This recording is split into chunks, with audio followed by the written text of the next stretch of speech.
Now that we have enabled monitor mode on our wireless interface, we are able to capture all the Wi-Fi packets sent within our range. Even if the packet is not directed to our computer, even if we're not connected to the target network, and even without knowing the key or the password to the target network. So all we need right now is a program that can capture these packets for us. The program that we're going to use is called AeroDump-NG. It's part of the AirCrack-NG suite, and it's a packet sniffer, so it's basically a program designed to capture packets while you're in monitor mode. So it'll allow us to see all the wireless networks around us and show us detailed information about its MAC address, its channel, its encryption, the clients connected to this network, and so on. So let me show you how we're going to use it. First of all, you need to enable monitor mode on your wireless adapter as shown in the previous lectures. So if I go to my Kali machine and run iwconfig to list all the wireless devices on this computer, you'll see that I have an interface called Mon0, and this interface is in monitor mode. Now, depending on the way that you enabled monitor mode, this can be called LAN 0, it can be called LAN 0 Mon, it doesn't really matter. You just want to make sure you enable monitor mode using one of the methods shown before, and then use the name of the adapter that is in monitor mode when you run AeroDump-NG. Now to run AeroDump-NG, we're just going to type the name of the program, which is AeroDump-NG, followed by the name of my wireless adapter in monitor mode, which is Mon0, as you can see in here. So the command is very simple. We're typing the program name, which is AeroDump-NG, followed by the name of my interface in monitor mode. If I hit enter, you'll see it'll start working, discovering all the wireless networks around me and displaying useful information about them. This program will continue working unless you quit it, and to quit this program, you have to press Ctrl-C from your keyboard. You can actually use Ctrl-C to quit any running program in your terminal. Now that we stopped the program, let's analyze the output so we understand what it's showing us. So first of all, if we look at this column, the ESSID column, it should be a little bit familiar to you. And basically, this shows us the names of the wireless networks around us. So if I just go to my Mac machine and look for wireless networks, you'll see the same names that we see in here displayed under the ESSID.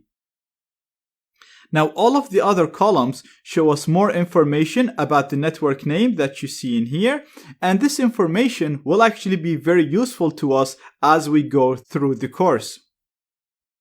The first column, the BSSID, shows us the MAC address of the target network. Next, we have the PWR, so this is the signal strength or the power of the network. Now, the higher the number, the better signal we have. So, for example, the network with the best signal right here is this one. Next, we have the beacons. These are frames sent by the network in order to broadcast its existence. So every network, even if it's set to be hidden, always sends these type of frames, basically broadcasting its existence and telling all the wireless devices around it that I exist, I have this BSSID, I work on this channel, I use this encryption, and my name is this. Next, we have the number of data packets or data frames, and these are the useful packets that we'll talk about later on once we get to the cracking section. This column represents the number of data packets that we collected in the past 10 seconds. Next, we have the channel, which is the channel that the network works on. So for example, this network right here, the test AP, works on channel 6. This network works on channel 1, and so on. Next, we have the maximum speed supported by the network. The encryption is a very important column, and it shows us the encryption used by the network. So we can see that the test AP network is using WPA. We can see we have a network that uses web. We can see this network right here is an open network, so it doesn't use encryption. We don't even need a password to connect to it. And we can see we have a WPA2 network right here.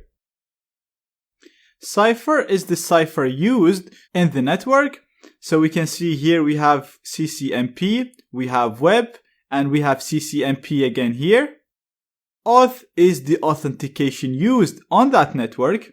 And in here we can see it's PSK, pre-shared key, and MGT for this network. Now don't worry about the ENC, the cipher, and the auth. We will talk about breaking into all these networks into web, WPA, and WPA2 in the gaining access section. And finally, you can see we have the ESSID section, which shows the name of the network. So this is what you see when you look for networks in your network manager. So that's it for this lecture. I just wanted to give you a quick look on how to discover all the networks around us using AeroDumpNG. Don't worry about AeroDumpNG too much now. We're going to be using it a lot in the next lectures, and you'll get very comfortable with using it as we go through the course. In this lecture, I'd like to talk about Wi-Fi bands. The band of a network defines what frequency it can use to broadcast the signal. This means it also defines the frequency that the clients or the computers need to be able to support and use in order to be able to connect to this network.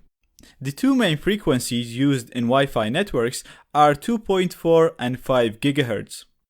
Now, previously, when we used AeroDumpNG, we were only sniffing on the 2.4 GHz frequency.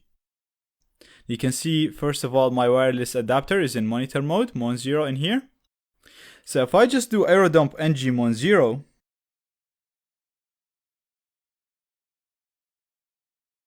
you'll see that I can get the wireless networks around me.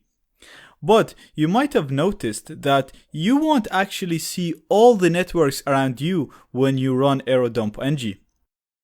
I'm going to Control-C this, and if I go here to my normal host machine, and it actually has a built-in wireless adapter, so it's not as strong as my alpha adapter, but if I look for networks, you'll see I actually have much more networks in here. And mainly, I have networks ending here in the name by 5G.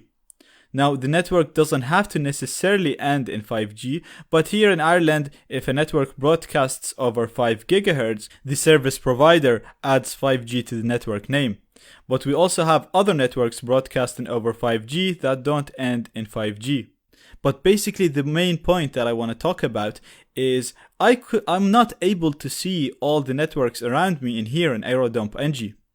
And the reason for this is because AeroDumpNG is only sniffing on 2.4 GHz frequency.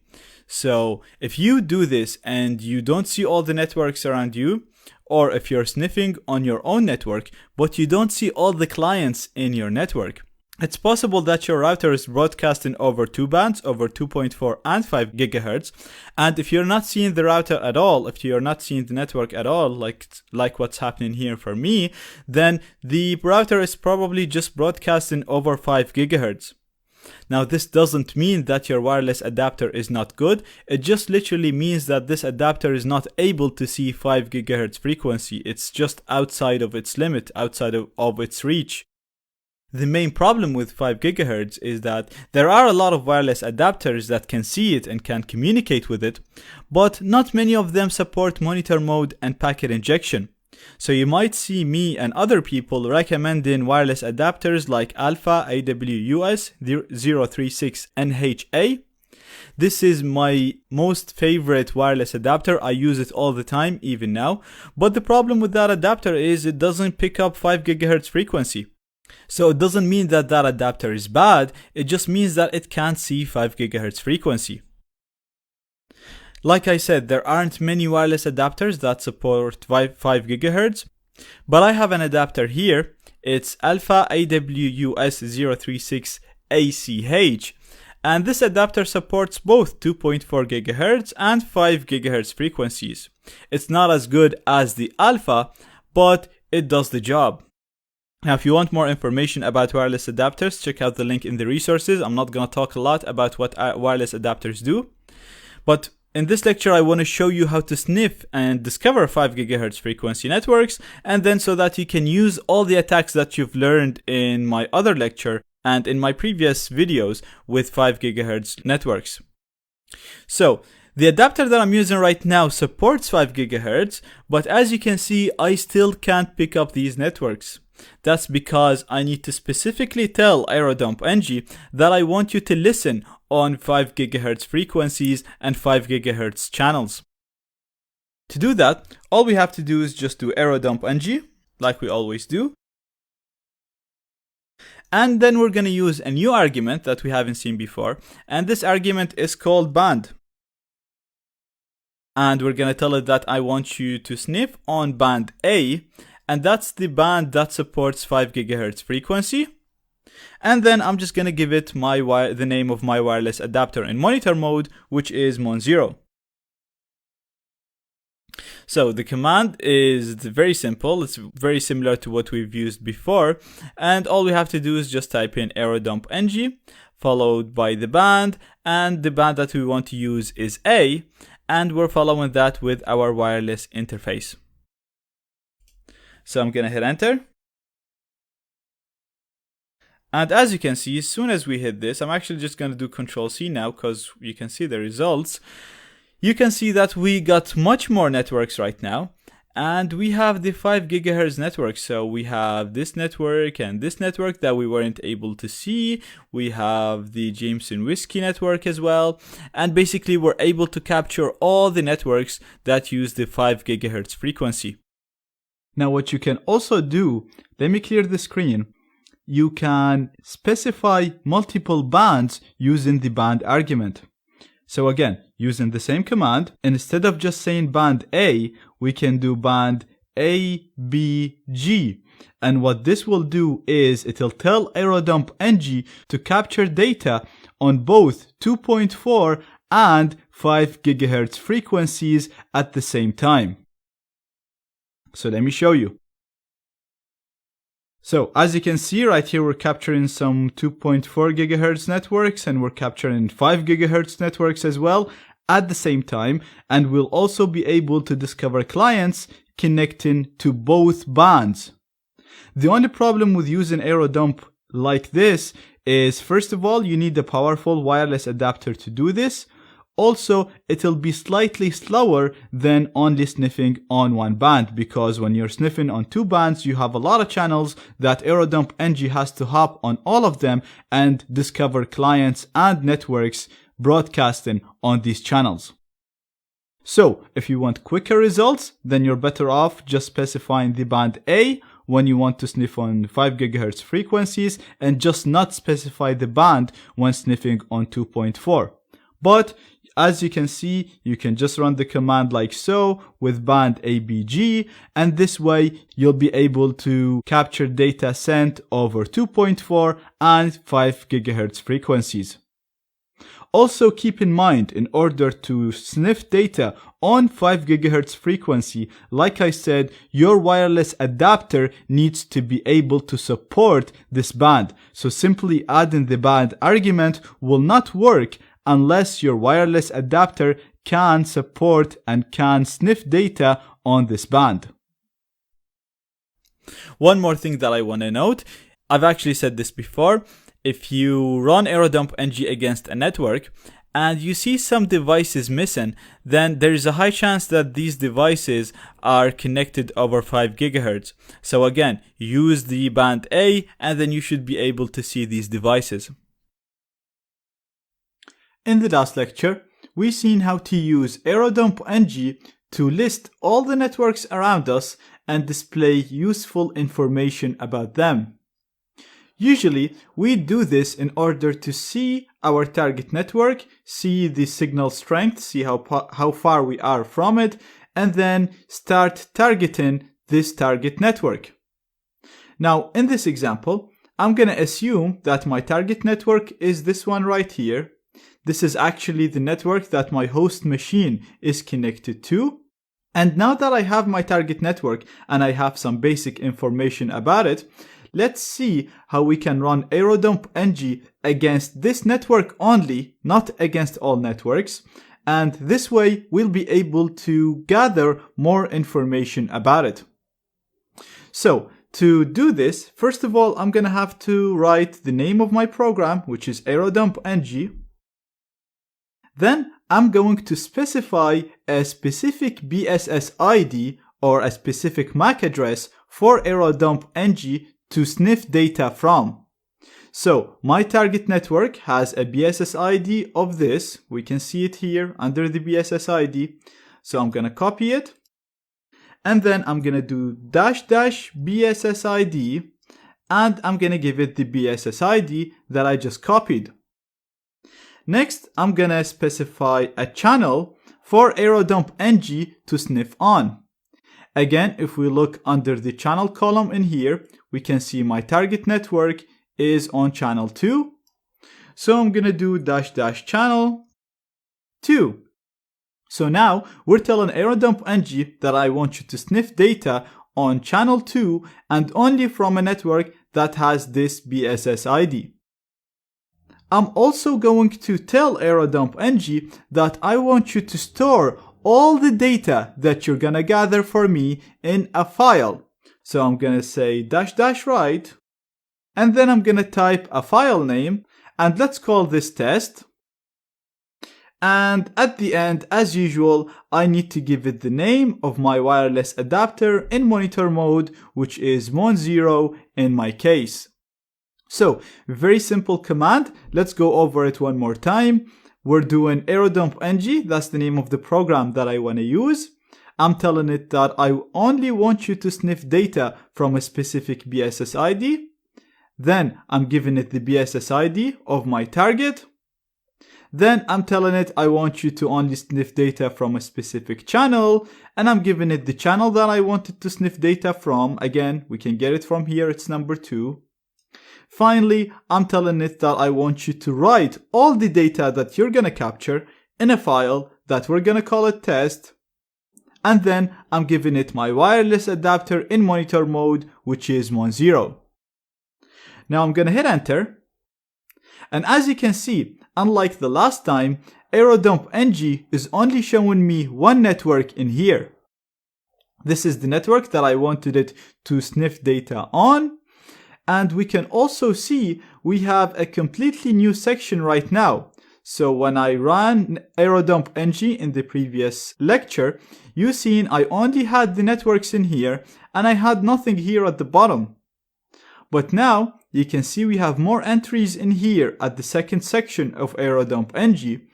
And basically anything that you see here in the second section, these are the clients or the devices connected to this network.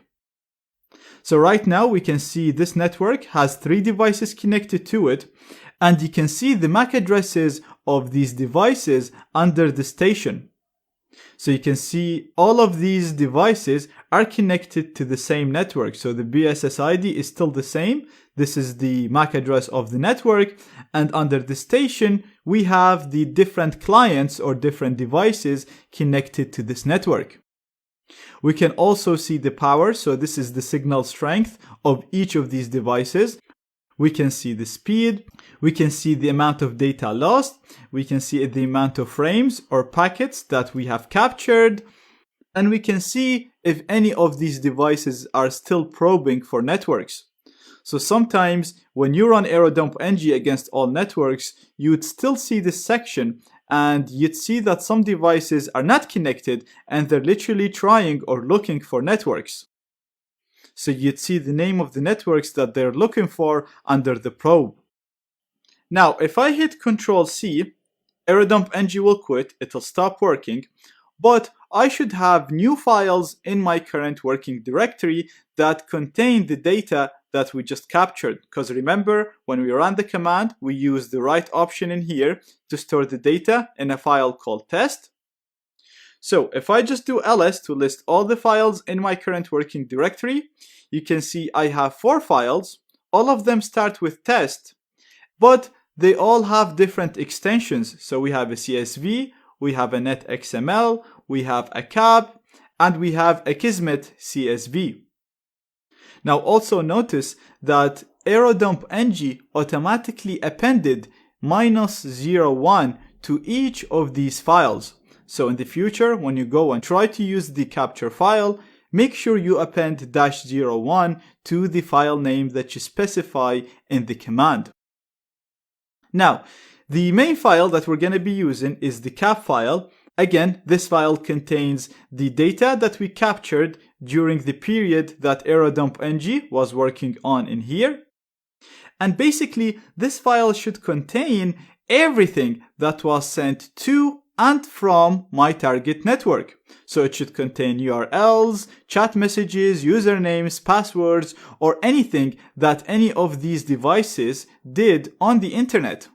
Because anything that they have to do will have to be sent to the router, as we've seen before.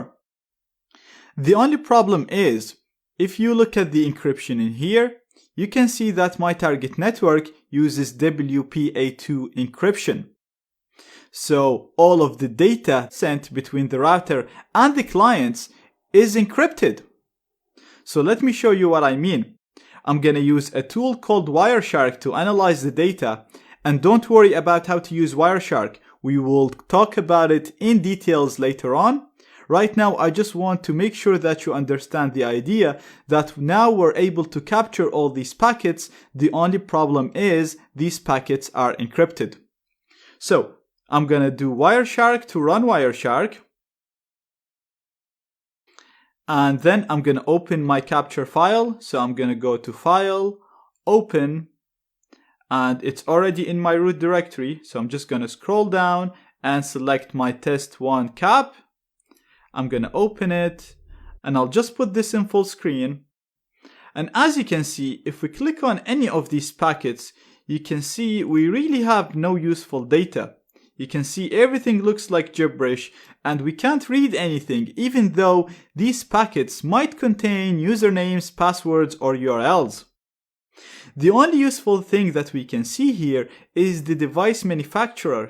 So we know one of the devices connected to the network that has this specific MAC address. So it's the one that ends with E8. And if we go up, we can see that it's this specific device. We know now it is an Apple device. So it could be an Apple computer, it could be an iPhone or an iPad. And this is actually my MacBook computer that is the host machine.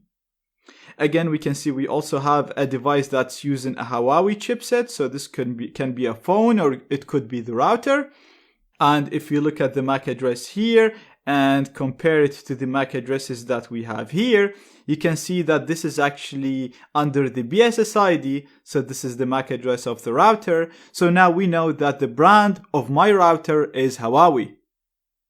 So we can gather more information by opening this file in Wireshark, and we can kind of guess what computers are there and what operating systems they use. But this is not detailed enough. And the main problem with this is the fact that the network is using encryption. Now, in the next section, we're going to be talking about how to break this encryption. And once we do, you'll see how we can see the passwords, the usernames in plain text.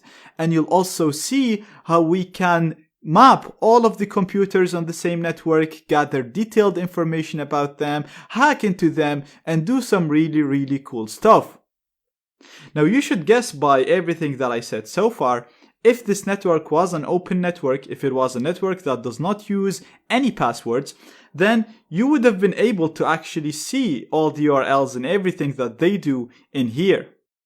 But again, if you can't connect to the network without a password, then you'll automatically be at the post connection section. And in that section, like I said, we're gonna talk about some really, really cool attacks that you can do once you have the password or once you can connect to the network. So don't worry about Wireshark for now. I just wanted to make sure that you understand why encryption is useful and why it's used and why we can't see much now because we don't know the key. We will talk about Wireshark and all of that later on in the next section. Now, before leaving this section and moving to the gaining access section where I'm going to teach you how to break the different encryptions and gain access to networks, I want to spend one more lecture talking about a really useful attack that still falls under the pre-connection attacks under this section. The attack that I want to talk about is the deauthentication attack. This attack allows us to disconnect any device from any network before connecting to any of these networks and without the need to know the password for the network. To do this, we're going to pretend to be the client that we want to disconnect by changing our MAC address to the MAC address of that client and tell the router that I want to disconnect from you. Then we're going to pretend to be the router, again by changing our MAC address to the router's MAC address, and tell the client that you requested to be disconnected, so I'm going to disconnect you. This will allow us to successfully disconnect or deauthenticate any client from any network. Now, we're actually not going to do this manually. We're going to use a tool called AirPlay-NG to do that. From the previous lecture, we know that this MAC address right here belongs to an Apple computer, and like I said, this Apple computer is actually my computer right here. And as you can see, this host machine is connected to this network right here, which is the same as the one that you see in here, and it actually has internet access. So if I just look for test, you'll see that I'm connected and I can look for things, I can use Google, so I have a proper working internet connection. Now, we're going to come back here and we're going to use a tool called AirPlay-NG to launch the deauthentication attack and disconnect this Mac computer from the internet. So we're going to type the name of the program, which is AirPlay-NG. We're going to tell it that I want to run a deauthentication attack. Then I'm going to give it the number of deauthentication packets that I want to send. So I'm going to give it a really large number so that it keeps sending these packets to both the router and the target device. Therefore, I'll disconnect my target device for a very long period of time, and the only way to get it back to connect is to hit Ctrl+C and quit AirPlay-NG. Next, I'm gonna give AirPlay-NG the MAC address of my target network. So I'm gonna do -A and give it the MAC address, which I'm gonna copy from here. Then I'm gonna use -C to give it the MAC address of the client that I want to disconnect. And the client that I want to disconnect is this client right here, which is the Apple computer, like we said. So I'm gonna copy it and paste it here. And finally, I'm gonna give it the name of my wireless adapter in monitor mode, and in my case, it's called Mon0. So a very simple command. We're typing AirPlay-NG. This is the name of the program that we're going to use. We're doing --deauth to tell AirPlay-NG that I want to run a deauthentication attack. I'm giving it a really large number of packets so that it keeps sending the deauthentication packets to both the router and the client and keep the client disconnected. I'm using -A to specify the MAC address of the target router or the target access point. Then I'm using -C to specify the MAC address of the client. Finally, I'm giving it Mon0, which is the name of my wireless adapter in monitor mode. Now you can run this command like this, and in most cases it would work, but in very rare cases this command will fail unless AeroDump-NG is running against the target network. So what I'm going to do now is I'm going to go back to my first terminal in here, and I'm going to run AeroDump-NG using the command that we've seen before. And I don't want to write anything to a file, so I'm going to remove the write argument. So I'm just doing a normal aerodump ng command. I'm literally just giving it the BSS ID of my target network, and I'm giving it the target channel. And then I'm just gonna hit enter. We've seen how to do this. We spent a full lecture on it. That's why I did it really quick. And then I'm gonna go back to the command that we wrote so far, and I'm gonna hit enter. Now, as you can see, AirPlay NG, it's telling me that it's sending the deauthentication packets. And if we go back here and look up, you can see that I actually lost my connection and I'm trying to connect back. So obviously, if I try to look for anything, so let's say test 2, you'll see I'll get stuck and nothing will load for me.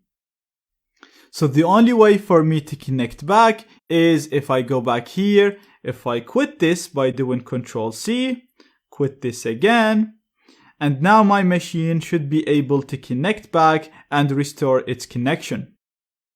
This is actually very handy in so many ways.